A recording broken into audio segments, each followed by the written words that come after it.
በጭራሽ ማለት ነው። የሆነ ዴንጀር የሆነ እንትን ነው መንገድ ነው የተጓሸው አንቺ። ዛሬ ደግሞ ቀይ መስመር የሚባል ነገር አለው። ሩታን ተቆጣሽ ብዙ የትኛውም ሰው ላይ ቀይ መስመር የተባለ ነገር አለው። ያን ቀይ መስመር ነው ያለፍሽው ሩታ። ቆየች እኮ ካለፈች። ምኑ ጋር ነው ቀይ መስመር ያለፍሽው?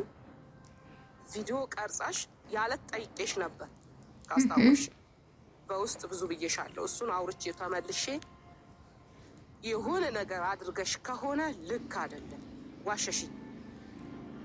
ለምን አስፈለገ መዋሸት? ለእያንዳንዱ ሰው ዞረሽ ማሳየት ውርደትሽና ውድቀትሽን ነው የሚያሳየው። ጎሽ ቴንኪው ቀላል ውርቀት ብቻ ዋጋ የተከፈለበት ትዳር ነው። ውርደቷን እኛ ብዙ ሆነናል፣ ቤተሰቦች ሙሉ ማለት ነው።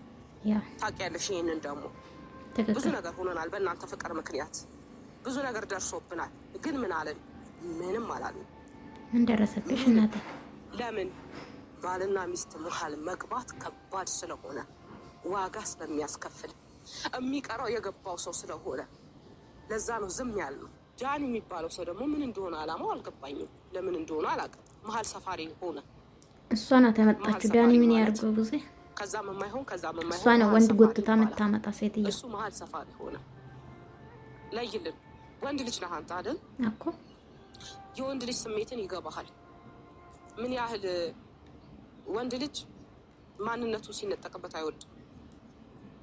ይገባል፣ ታውቃለህ። ወንድ ስለሆንክ ማብራራት አይጠበቅብኝም። ማብሽ ላይ ጀግና ሄርሜላም ሆንሽ ሩታም ሆንሽ ማለት ነው። ሄርሜላ ምን አረገች? ከሄርሜላ ኡረጂ ምን አረገች? ሄርሜላ በስ ለምንድን ነው የምትፋጁበት?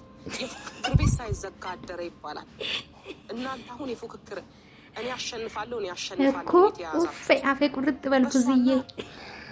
የሩታ ስራ እሱ ነው። ብዙ ነገር እየተፈጠረ በቀል ወልዶ ዛሬ ላይ እንደዚህ አድጎ አቅሉን ያሳተው መጥፎ ነገር ሳይ መጥፎ ነው ማለት ግዴታዬ ነው። ሲጀመር አብርሽን አጥተሽዋል። እኔ ልንገርሽ፣ በገዛ እጅሽ አጥተሽዋል። ቀዩን መስመር አለፍሽ። ግን እውነት ነው የተናገርሽው ብዙ። አብርሽ ሲያወራ በነገራችን ላይ ከኛ ቤት ለየት ያለ ልጅ ነው እሱ። አብርሽ ሲያወራ ወይስ ሲጮህ ምናምን ኖርማል ነው። ዝም ሲል ግን እኔ ማውቅ ያለው ማርያምን ዝም አለ ማለት አብርሽ ማርያምን አውቅ ያለው እኔ ራሱ ለምን የሆነ ነገር አለ ማለት ነው ውስጡ ላይ። ብዙዬ እንደሰማችሁ እንግዲህ ዛሬ እውነት ተናገረች ማለት ነው። ብዙ ጊዜ እንግዲህ ታውቃላችሁ አብርሽ ስትቆጣ ነበረ፣ ኤርሜላ ስትሰድባት ነበረ ምናምን እንግዲህ ዛሬ የሩታን ቅሌት እንግዲህ አውርታለች ማለት ነው።